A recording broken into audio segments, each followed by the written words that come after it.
Hello friends, welcome to SSC coaching centre. Reasoning की special class चल रही है दोस्तों, तो आप ध्यान से वीडियो को देखिएगा, तैयारी अच्छे से कीजिए, एग्जाम हमें पास करना है। ठीक है, तो पूरा वीडियो देखिएगा। चलिए स्टार्ट करते हैं। प्रश्न है आपका, दी गई श्रृंखला में अगली संख्या क्या होगी। जो श्रृंखला जो सीरीज आपको दी गई है, यहां क्वेश्चन मार्क की जगह पे क्या आएगा ये आपको बताना है। तो सबसे पहली बात तो ये है कि यहां पर 53 है और 53 से 53 हो गया, कुछ ऐड नहीं हुआ, ना कुछ बढ़ा ना घटा। जब ना कुछ बढ़े ना घटे तो जीरो हो गया ना वो।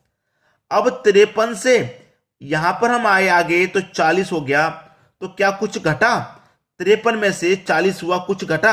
आप बोलेंगे सर 13 घट गया।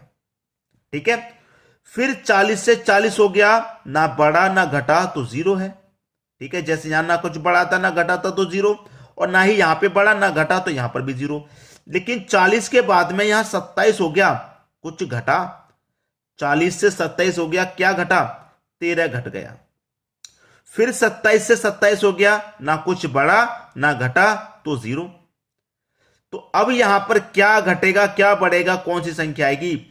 जब यहां पर 13 घटाया गया, यहां पर 13 घटाया गया, तो यहां पर भी 13 घटेगा। घटेगा कि नहीं। तो 27 में से 13 घटा देंगे, क्या आ जाएगा भैया, 14 आ जाएगा कि नहीं, 14 आ जाएगा। 14 दे रखा है आपको बी ऑप्शन में, यह आपके प्रश्न का सही जवाब हो गया। अब देखेंगे हम अगला प्रश्न। अगला प्रश्न है, दी गई श्रृंखला में गलत संख्या ज्ञात करें। एक श्रृंखला सीरीज है 2 3 5 7 14 23 29। इसमें कोई एक गलत संख्या है, वो गलत संख्या ही आपको बतानी है क्या है। ठीक है, वही गलत संख्या बतानी है। तो कैसे बता पाएंगे आप। आपको संख्याओं की अगर जानकारी है तो ही बता पाएंगे, अगर जानकारी नहीं है तो नहीं बता पाएंगे।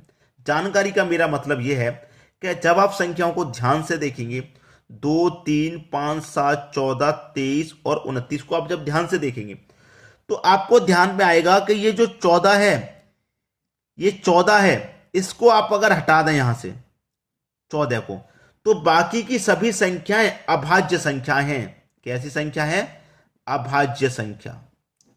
अभाज्य संख्या है बाकी की सभी, अगर इस 14 को हटा दें।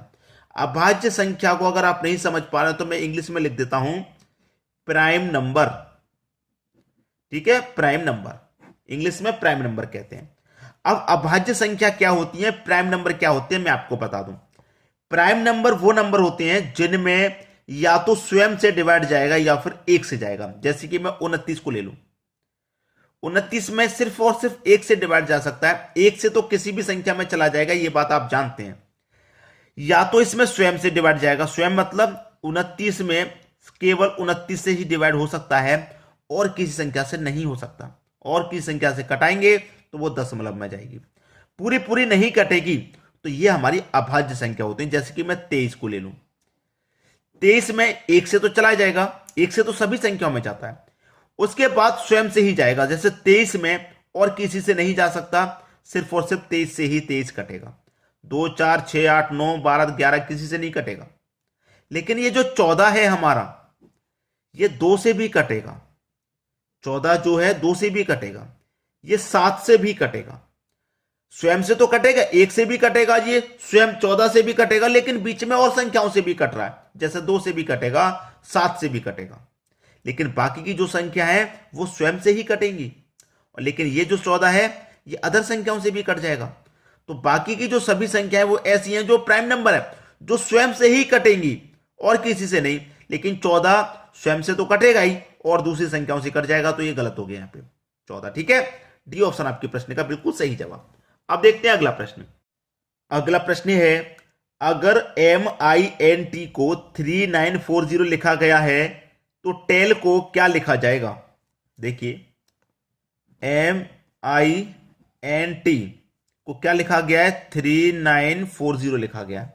ठीक है, जबकि इनको अगर मैं नंबरिंग करता हूं तो M आता है 13 नंबर पे, I आता है 9 पे, N आता है 14 पे और T आता है आपका 20 पे।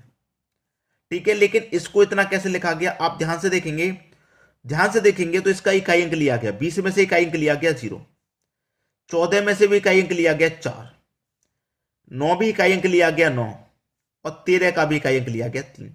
तो जितनी भी संख्या सभी का इकाई अंक लेकर के लिख दिया गया। ऐसे यहां पर T ALE, ये 5 पे आता है, ये 12 पे, ये 1 पे और T 20 पे। सबका इकाई अंक ले लो। इसका इकाई अंक 5 रहेगा, इसका इकाई अंक 2 रहेगा, इसका इकाई अंक 1 रहेगा, इसका इकाई अंक 0। 0 1 2 5, 0 1 2 5 मतलब डी ऑप्शन क्या हो जाएगा आपके प्रश्न का सही जवाब। समझ में आ गया प्रश्न। अब देखेंगे हम अगला प्रश्न। अगला प्रश्न है, निम्नलिखित संख्या श्रृंखला में प्रश्नवाचक चिन्ह के स्थान पर क्या आएगा। ये जो प्रश्न यहां पर लिखा हुआ है, आज आपको जरूर कुछ नया सिखा के जाएगा। ये प्रश्न आपको नया सिखा के जाएगा। कैसे? 9 7 11 29 111 क्वेश्चन मार्क। जो बच्चे खुद से करना चाहते हैं इस प्रश्न को एक बार करके देख लीजिए, ठीक है? कोई बात नहीं, करके देख लो, बाद में मेरा सॉल्यूशन देख लेना क्या था। यहां पर क्या संख्या का क्या रिलेशन है, देखिए मैं आपको बताता हूं। 9 से 7 बनाना है, 9 से 7, 2 घटा देंगे 7 बन जाएगा, फिर 4 जोड़ देंगे 11, फिर आगे जोड़ना पड़ेगा। ऐसा नहीं है कि एक बार घट गया, एक बार बढ़ गया, फिर बढ़ गया, फिर बढ़ गया, ऐसे है। अगर एक बार घटे, एक बार बढ़े, एक बार घटे, एक बार बढ़े तो अलग तरीका, लेकिन यहां पर तो सिर्फ एक ही बार घटा है, फिर तो बढ़ता ही जा रहा है ना, तो ये अलग तरीके से बनेगा। 9 से 7, अगर मैं 9 का गुना 1 से करूं तो 9 ही रहेगा, और उसमें से अगर मैं 2 घटा दूं तो 9 में से 2 घट जाएगा, 7 बन गया, 7 बन गया ये। अब देखिए मैंने यहां गुना 1 से किया था, अब मुझे 7 से 11 बनाना है। मैं क्या करूं, यहां पर गुने 2 से करूं, 7 दूने का 14, यहां मैंने 2 घटाया, यहां 3 घटा दूं, 14 में से 3 जाएगा, 11 बन गया मेरा। यहां पे आ जाइए, 1 का गुना किया, 2 का गुना, अब करो गुना 3, तो 11 त्रिक का 33, 2 घटाया 3 घटाया, अब घटा दो 4, तो 33 में से 4 जाएगा 29, 29 ही तो दिया गया है। आ जाइए, यहां 3 के बाद अब गुना कितने से होगा, 4 से। 29 का गुना अगर मैं 4 से कर दूंगा तो कितना हो जाएगा, 116। 29 का गुना अगर 4 से करूंगा तो 116, 2 घटाया 3 घटाया 4 घटाया, तो अब कितना घटा देंगे भाई, 5, ठीक है 5। 116 में से 5 घटा तो 111, 111 मिल गया आपको। अब आगे आ जाइए, अब गुना कितने से होगा, 5 से होगा भाई, 1 2 3 4 5 से गुना होगा, तो 111 का गुना 5 से करूं तो ये 555 हो जाएगा। 2 घटाया 3 घटाया 4 घटाया 5 घटाया, अब 6 घटा देंगे, 555 में से 6 घटा देंगे, 549 बचेगा। यहां पर क्या जाएगा भाई, 549। मैंने क्या बोला था, ये प्रश्न आज आपको जरूर कुछ नया सिखा के जाएगा। सी ऑप्शन क्या हो गया प्रश्न का सही जवाब। मैंने आपको बड़े ही ध्यान से, बड़े ही कॉन्फिडेंस के साथ इसलिए बताया ताकि ये एक वो प्रश्न है, अगर कभी प्रश्न में एग्जाम में ये फंस गया तो बहुत सारे बच्चे इस प्रश्न को छोड़ेंगे, और वही मेन पॉइंट होता है आपको करने का। बच्चों ने छोड़ दिया, आपने कर दिया, तो आपके चांस ज्यादा बनेंगे ना पास होने के एग्जाम में, इसीलिए प्रश्न को आपको छोड़ना नहीं है, ठीक है। अब देखेंगे अगला प्रश्न। अगला प्रश्न है, दिए गए विकल्पों में जो अलग है उसे ज्ञात करें। विकल्प आपके सामने दिए गए हैं, ठीक है, इसमें से कोई एक संख्या अलग है, उसी को हमें पहचानना है क्या अलग है। जैसे कि अगर मैं 123 की बात करूं यहां पर, तो 123 क्या है, 11 का स्क्वायर, ठीक है, 11 का स्क्वायर प्लस 2, क्योंकि 11 का स्क्वायर 121 होता है, उसमें प्लस 2 कर देंगे तो 123 हो जाएगा। ये क्या है, 83 क्या है, 9 का स्क्वायर प्लस 2, क्योंकि 9 का स्क्वायर 81 है, प्लस 2 कर देंगे तो कितना हो जाएगा, 83। 51 का है, 7 का स्क्वायर प्लस 2 है, 7 का स्क्वायर 49 और प्लस 2 कर देंगे तो 51, ठीक है। अब यहां पर 23 की बात आ जाए, यहां पर अगर 23 की बात आ जाए तो देखिए 11 में से 2 कम किया 9, 9 में से 2 कम किया 7, 7 में से 2 कम करेंगे तो 5 का स्क्वायर प्लस 2 होना चाहिए, ठीक है। फिर 5 के स्क्वायर के बाद यहां पर हम क्या करेंगे, 3 का स्क्वायर प्लस 2 करेंगे कि नहीं, तो 3 का स्क्वायर कितना, 3 का स्क्वायर 9, उसमें प्लस 2 कर देंगे 11, बिल्कुल सही है। लेकिन यहां पर 5 का स्क्वायर करेंगे 25 प्लस 2 करेंगे तो कितना होना चाहिए, 27, लेकिन 23 दे रखा है, तो ये आपका सबसे अलग है। यहां पर प्लस करने के बजाय वो 25 में से 2 घटा रहा है, जबकि सभी में जोड़ा जा रहा है, लेकिन यहां पे वो घटा रहा है, तो ये गलत कर दिया उसने। यही आपका सबसे अलग है 23, मतलब बी ऑप्शन आपका सही जवाब। अब देखेंगे अगला प्रश्न। अगला प्रश्न है 6 10 9 क्वेश्चन मार्क। बहुत सारे बच्चे इस क्वेश्चन में दिमाग लगा लगा के थक जाएंगे कि पता नहीं क्या आंसर आएगा, क्या लॉजिक लगेगा, थक जाएंगे, बता रहा हूं मैं। जब मैं बता दूंगा तो आसान लगने लगेगा, लेकिन बहुत सारे बच्चे पहले इसमें थक जाएंगे। अगर मैं अब ये प्रश्न आपको अभी होमवर्क के लिए दे दूं तो बहुत सारे बच्चे नहीं कर पाएंगे, मुझे पता है, लेकिन इसीलिए मैं आपको ये प्रश्न कराऊंगा। और बहुत सारे बच्चे ऐसे हैं जो कर सकते हैं, तो उनसे मैं कहूंगा कि एक बार आप अपने हाथ से प्रैक्टिस जरूर कर लें करने की। है क्या, 6, 10, 9 क्वेश्चन मार्क।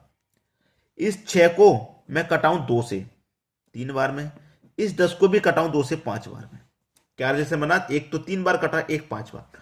अब मैं इसे कटाऊंगा 3 से, तो 3 बार में, और 3 से ही ये संख्या कटेगी 5 बार में।